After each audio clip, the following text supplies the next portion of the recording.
নৌকাটার অবস্থা দেখলো, ডুবু করছে, নৌকা ডুবলো, নৌকা ডুবলো, নৌকা ডুবলো, নৌকা ডুবলো, নৌকা ডুবে গেল, নৌকা ডুবে গেল।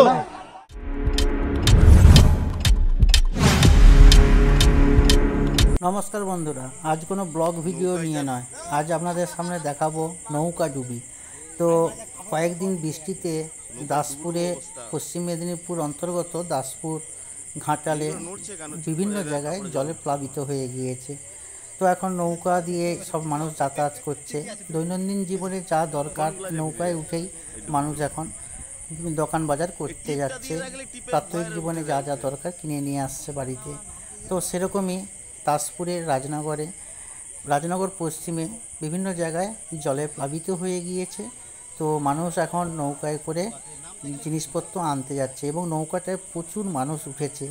তো মানুষ একটু বিবেচনা করেই উঠলে ভালো করতো। তো নৌকাটা কিন্তু একবারেই জলে ডুবু অবস্থা, মানুষের চাপে, এবং জলটাও যথেষ্ট পরিমাণে আছে। এটা একটা মাঠে কতটা জল আছে দেখতেই পাচ্ছেন, মাঠের উপর দিয়েই যাচ্ছে নৌকাটা। তো যাই হোক, আপনারা ভিডিওটি সম্পূর্ণ দেখতে থাকুন, তাহলেই সম্পূর্ণ বুঝতে পারবেন।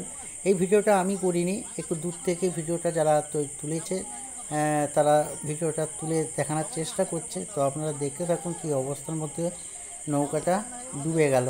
তো তাদের কাছ থেকে ভিডিওটা আমি সংগ্রহ করেছিলাম, এখন আপনাদের দেখাচ্ছি, আপনারা দেখতে থাকুন। কেমন নৌকা ডুবে গেল, নৌকা ডুবে গেল, নৌকা ডুবে গেল, বাস হয়ে গেল, নৌকা ডুবে গেল, তারপর রয়েছে আমাদের রাকেশ থাকে।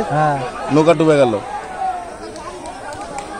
নৌকাটা সামনে এসে ডুবে গেল, নৌকাটা ওই ছেনা গুনানোর জন্য সব ডুবেছে। নৌকাটা সামনে এসে ডুবলো, নৌকাটা সামনে গেছে মজা পাবে।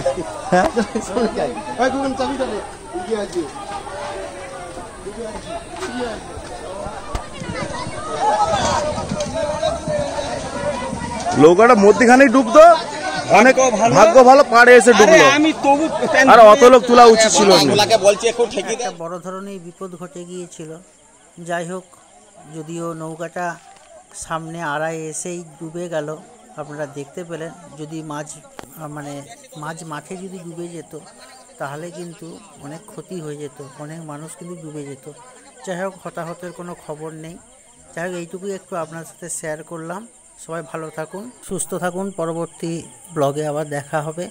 তো সত্যিই একটা বড় ধরনের বিপদের হাত থেকে কিন্তু অনেক মানুষ রক্ষা পেল। তো আপনারা দেখতেই পাচ্ছেন যে নৌকাটা যত দূর থেকে এসেছে, যদি ওই সময় ডুবে যেত তাহলে কিন্তু সত্যি একটা বড় ধরনের বিপর্যয় হয়ে যেত। যাই হোক, কাছে এসে একবার আড়ার কাছে এসে নৌকাটা ডুবেছে, আপনারা দেখতেই পাচ্ছেন। তাই জন্য কিন্তু অনেক মানুষ বেঁচে গেল। তো এত জন মিলে নৌকাতে ওঠা উচিত হয়নি। তো মানুষের চাপেই আর ভারেই কিন্তু নৌকাটা ডুবে যাচ্ছিল। নৌকা ডুবার ভিডিওটি আপনাদের কেমন লাগলো আপনারা কিন্তু কমেন্ট করে জানাবেন। আর আপনারা এটাও জানাবেন যে এতজন মিলে নৌকাতে ওঠাটা কি ঠিক করেছে এরা? তো যাই হোক, এটা থেকে ওদের শিক্ষা নেওয়া উচিত যে এতজন মিলে নৌকাতে যতই কাজ থাকুক আসা কিন্তু উচিত নয়। সবাই ভালো থাকুন, টাটা।